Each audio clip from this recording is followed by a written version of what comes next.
Welcome back to yet another episode of Mr. Vamos Dissects. Welcome back from the international break. The international break is a time for us to also go on a sabbatical and maybe do a few things here and there. Well, for those of you that are new on the channel, please don't forget to like, don't forget to share, don't forget to subscribe. Don't forget to tell a friend to tell a friend.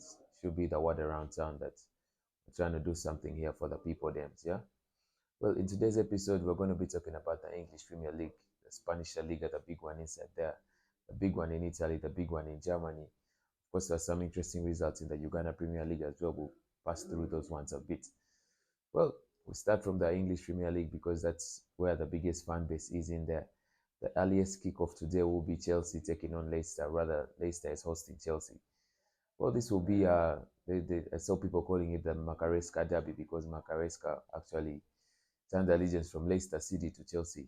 And now these are two sides that Leicester was cooking football in the Championship and then they came to the Premier League, but stuff has not yet worked out for them. And then Macaresca, on the other hand, has built a formidable team with Chelsea and they've been cooking sports recently. Yeah. Well, in Europe, they're second to none in making and accumulating points. They're beating teams for fun, left, right, center, 8-0, 5-0, you name it. Well, this will be an interesting game because there's very many players that Macaresca brought from Leicester to Chelsea. Yeah, he actually brought a Dewsbury Hall, who we're yet to see his full potential at Chelsea in there. But they actually brought him maybe to play a CDM role. But Chelsea has a number of CDMs. Been following a lot of criticism for Chelsea boys. They've been talking about maybe Lavia starting games and they don't win. And then they've been talking about Enzo Fernandez and Caicedo probably not ticking and all that. I think that's something that the coach has to decide in that. Well, Leicester City, on the other hand, they fresh from losing to Man United 3-0, the last game for Ruud van Nistelrooy. Well, they played a good game. I think first half they really had the game in control, and then everything went berserk. And then, of course, their best player has actually gotten a knee injury. That's Abdul Fatawi, player that was bought from Portugal, I think either Porto or Sporting Lisbon, and he's now out for the season. I don't know who is now going to be cooking sports for them because that player has been rather instrumental for them. Well, I don't really fancy Leicester City taking on this one against Chelsea because Chelsea has been well organized this season. I still don't trust the Chelsea defense because they've really not yet gotten the defensive partnership that they will want. But then for Reece James, it will be a pity for him. He got another injury setback inside there, and he's going to be out for a period of time. But there's been people that are wishing him a quick recovery and all that. But well, it's really crazy how the young man is getting injuries and all that. And then the coach was also talking about how he ought to put in some leadership inside there. Remember, he's the captain of Chelsea. I think his captaincy will be stripped of him because I don't think he's accumulating as very many games as he should get. But well, when these guys come back from the international break, Cole Palmer has rested enough. He pulled out from the England squad, and I'm sure the coach has been probably resting him to get him ready for the games. So I expect Cole Palmer to cook inside this one. Solid result for me inside this one. Chelsea takes this one away for me. I expect this game to be a 2.5 because these games have been free scoring for very many seasons. Last time they faced each other was a 4-2 Chelsea, and then Leicester hasn't beaten Chelsea since 2021. So it's going to be crazy how they come and pick points inside there. But I expect a Chelsea win inside that one. Another pretty interesting game for you will be Everton taking on Brentford. If you have to check the statistics for Brentford has scored in each of their last 4 games. Yeah, Johan Wissa got back from an injury and is actually scoring goals. He's been scoring goals since he got back. And then important to note, Brian Mbeumo is now second in the top scorers chart with 8 goals. Yeah. Well, Brian Mbeumo actually marked a milestone for Brentford. He's actually made very many appearances and he has very many goals and assists for them. Of course, he's been standing in the shadow of Ivan Toney, who left for Saudi Arabia. But probable result for this one, I would not really give you guys a direction, but I expect Brentford to score a goal inside this one. Brian Mbeumo will also score a penalty inside that one because he's actually been their marksman in front of the goal, the 6-yard. Arsenal takes on Nottingham Forest. For those of you guys who have been checking the bet, Nottingham Forest actually has an odd of 8 and 9. Now, for someone who is a very big risk taker, you might put your money on this one because Arsenal was also flattered to receive recently. They've not been racking up the points and all that.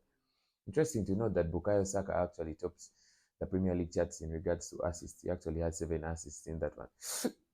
Very many of us are wondering how is Mikel Arteta going to line up this team. I think these guys need to get their confidence back. And well, we're now in November. November used to be black for Arsenal. I don't know if it's still a black November because over the years they have actually been finding a way to pick results in that one.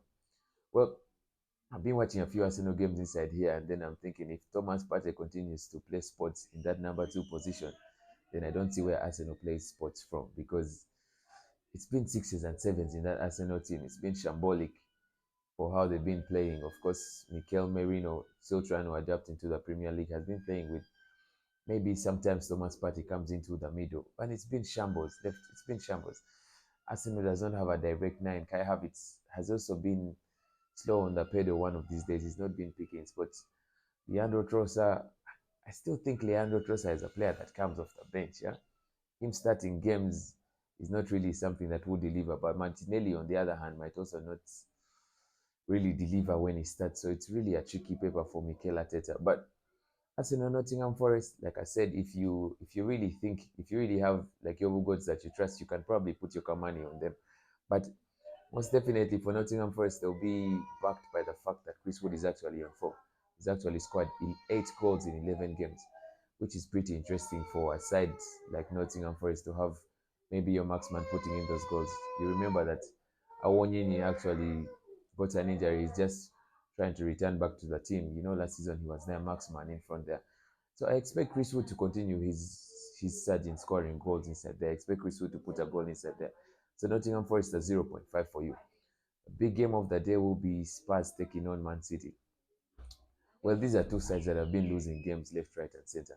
Man City has not lost in four. I think this is the worst that Pep Guardiola has gone through since his coaching career began. Tottenham Hotspur lost to Ipswich. You know, there's these guys I follow on YouTube that like to talk about Tottenham Hotspur. There's a guy who has some nice British accent. I forget his name, and he thought that it was going to be as a straight fixture. We're going to watch Ipswich Town and all that. But under Kieran McKenna, of course, he used to be a coach at Man United. He said no, boss. He just told him to park there, and they put Spurs to the sword. Well, Spurs will be boasted by the return of Huminson. Huminson has been in and out of the season, in and out of the team this season because of injuries. But they'll be boasted by that. Richarlison actually went back to the sick bay. There are major doubts inside this one. Who will be Christian Romero will be out, and Mickey van der Ven will be out. So now I'm thinking if Tottenham does not have those two guys in the center of their defense, it's going to be doomsday for them. Man City will be boasted by the return of Kevin De Bruyne. And now for those of you guys who have been speaking about Haaland grassing and all that, I think the return of Kevin De Bruyne will make Haaland become a striker that we expect him to be. So in this fixture, Man City taking on Spurs, I will not say a lot about it, but both of these sides are looking to get back to winning ways. But I think Man City takes this one for me because Ballon d'Or winner Rodri is actually back with the team. I think he's doing light training with the team, so we'll expect to see how that one goes for them. But I'll give you guys a win inside that one. Then on Sunday, Amorim Ball takes course. First time Amorim coaches. First time Amorim gets onto the pitch with his boys to see how they get points. They actually verse an Ipswich side that is fresh from beating Tottenham. I'm sure they will be inspired by that result. And then Man United also fresh from winning against Leicester City, the last game for Ruud van Nistelrooy. Very many people were talking about how it was unfair for him to actually leave the helm at Man United after maybe showing that there was a glimmer of hope for Man United. Yeah, I've seen he's actually applied for the Coventry job. We just hope he gets the job and gets his CV up and running. Well, been watching many videos about the Man United training structure and everything. And then Man U will be boasted by a return of Tyrell Malacia and Luke Shaw. Man United hasn't actually had a direct left back in there. Been having Mazraoui Quick in both the left back and the right back. So it will be interesting to see. In some of the words I had Amorim saying, he says Mason Mount might be very key in his project as he probably gives a lot of qualities inside that one. Ipswich, on the other hand, Liam Delap, who was bought from Man City, has actually been scoring goals for them. Yeah, I think he's been carrying the banner for Ipswich since they came back to the Premier League. For those of you guys that don't have him in your fantasy, I don't really know what you're waiting for, but this is a boy that will score goals for you. Against Man United, I don't really think Delap will get anything inside there. Remember, Man United now has the joint most clean sheets in the Premier League. Andre Onana, who has been under the spot for very many years. But I think that trip to Uganda was very key to Andre Onana's form. I think he hasn't really been conceding goals since he came back from Uganda. I don't know if that Juju or Naluvale and all these guys are working. But Man United taking on Ipswich, I'll give you guys a Man United win with a clean sheet. Yeah, when we get into Germany, of course, I'm done in Bayern Munich today because Harry Kane actually became the fastest player in the German Bundesliga to score, I think, to score 50 plus goals in a season. Yeah, in the shortest games. He actually racked up a hat trick yesterday. Faced a tricky Augsburg side was actually that actually tried to keep the game to try to keep the game level until second half and everything went astray. If you spot the goal the Hurricane scored, this third goal, it will actually show you that he's one of the remaining few number nines that we have that will cook spots until I don't know when. I just hope stuff continues to work for him. Well, in Germany, Dortmund faced Freiburg. Dortmund has not won a game in, like, I don't know, 5 weeks. For most of you guys who have been putting them on your tickets, you've been suffering losses to them. Well, I think ever since they bought Griasi, I thought they actually bought a number 9 that was going to be prolific. He might be the guy that actually replaces Haaland since the Haaland transfer in there. But they've not been racking up the results. When they face Freiburg, I can't really be sure what this Dortmund side is cooking, yeah? But I expect both of these two sides to score. And then one of the fixtures that I would like you guys to watch will be Frankfurt taking on Werder Bremen. Well, in Frankfurt, they have an Omar Mumush that is actually on form. Recently, he has this new celebration where he gets a clown mask and he puts it on. He's actually been banging goals. He's actually following Hurricane inside the golden boot. Yeah. So if you guys are looking forward to put your money, that's an odd like 1.8. Frankfurt has to put to bed Werder Bremen for you guys. Then Stuttgart, I expect Stuttgart to pick a win in Germany for you as well. When you get to Italy, in Italy we have AC Milan is taking on Juventus. Well, in Juventus, I think they have the meanest defense in the Italian Serie A. They hardly concede goals inside there. And then in AC Milan, they have a team that I think their dressing room still looks like it's under criticism and all that. They've not really gotten aligned to what the coach is trying to cook. Because you saw Rafaelia was actually complaining about not playing minutes and all that. But AC Milan and Juventus is really it's really a nice fixture for you guys to watch. The reason being, because AC Milan has everything in regards to attacking, right? They have a Samuel Chukwueze, they have a Rinders who is playing as a CDM but he's scoring more goals than the strikers they have. They have a Rafaelia who is still struggling for me. They have an Alvaro Morata who's been scoring goals across Europe from since I can remember. Yeah. And then in Juventus, this is a man, Thiago Motta, who is trying to cook a team of very many youngsters, and they've been racking up the points. Yeah. So I expect this game to also have both teams to score inside that one. Yeah. And then on Sunday, on Sunday, Napoli will be taking on Roma. All of you guys know that Roma hasn't been cooking sports for a while now. Actually sacked the coach, but results are still not coming through. Paulo Dybala, who was supposed to secure a record-breaking move to Saudi Arabia, actually said that he wanted to cook sports under Roma, but stuff is not working. And then in Napoli, these guys are on top of the table, for heaven's sake. Romelu Lukaku is scoring goals. Of course, I expect him to score goals in Italy because I think Italian Serie A must be the easiest league for someone to revive himself and score goals. No wonder Henrik Mkhitaryan went to the Italian Serie A and he began playing sports that he wasn't playing in Man United and Arsenal. So Inter Milan takes on AS Roma. I expect Napoli takes on AS Roma. I expect AS Roma to continue their slump in form and take the L. Yeah, they're going to take the L inside that one. And then in France, France teams are not easy to look. Watching France games is not easy. Of course, very many of us have been following Marseille because of Mason Greenwood and all that. But recently, Mason Greenwood and co have not been racking up the points. Marseille face a very tricky test today. I'm not really sure if they're going to pick the points inside that one, but I expect that game to go as a 2.5. And then just to give you something from Turkey, of course, everyone is following Fenerbahce and Galatasaray. Yeah, these are two teams that I expect to pick straight wins in the games that they play. Yeah, so these are some of the games I'd like to give you guys this weekend. Before I go any further, I'd like to, of course, the Ntare League. We're going on a break this weekend.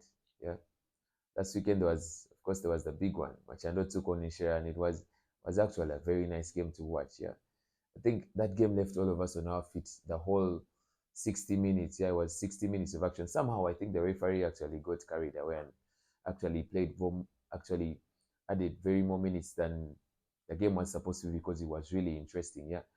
Shout out to you guys for giving us a very nice fixture, a very mouth-watering fixture. And then SC Kalele, please. I think the league is basically for networking, so you gotta respect your elders.